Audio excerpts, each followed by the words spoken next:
একটি সাম্রাজ্যে এক রাতে একজন শক্তিশালী শাসক ছদ্মবেশে ঘর থেকে বের হলেন। কেউ চিনল না তাকে, কেউ জানল না সে কী খুঁজছে।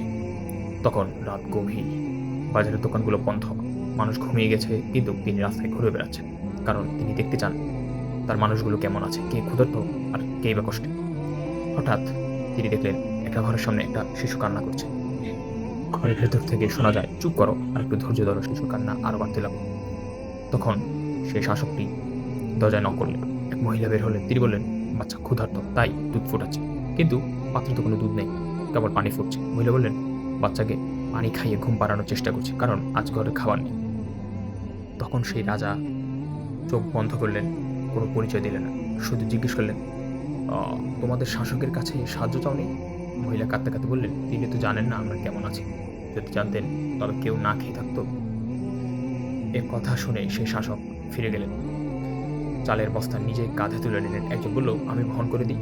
তখন সেই রাজাটি বললেন, না, কিয়ামতের দিনে তুমি কি আমার বোঝা বহন করবে? তিনি মহিলার ঘরে গেলেন, খাবার দিলেন, চুল্লি জ্বালালেন, বাচ্চা খেয়ে ঘুমিয়ে গেল। পরদিন মানুষ জানল সেই ছদ্মবেশী ব্যক্তি ছিলেন আমিরুল মুমিনিন হযরত ওমর ইবনুল খাত্তাব রাদিয়াল্লাহু আনহু, যিনি রাতে মানুষের হক দেখতেন আর দিনে দুনিয়া শাসন করতেন। তো এখান থেকে শিক্ষা হলো, নেতৃত্ব মানে ক্ষমতা নয়, নেতৃত্ব মানে দায়িত্ব, আর ঈমান মানে শুধু ইবাদত নয়, ঈমান মানে মানুষের হক আদায় করা। তো বন্ধুরা, ভিডিওটি ভালো লাগলে একটি লাইক এবং এই ধরনের ভিডিও পেতে চ্যানেলটিকে সাবস্ক্রাইব করুন। ধন্যবাদ। আসসালামু আলাইকুম।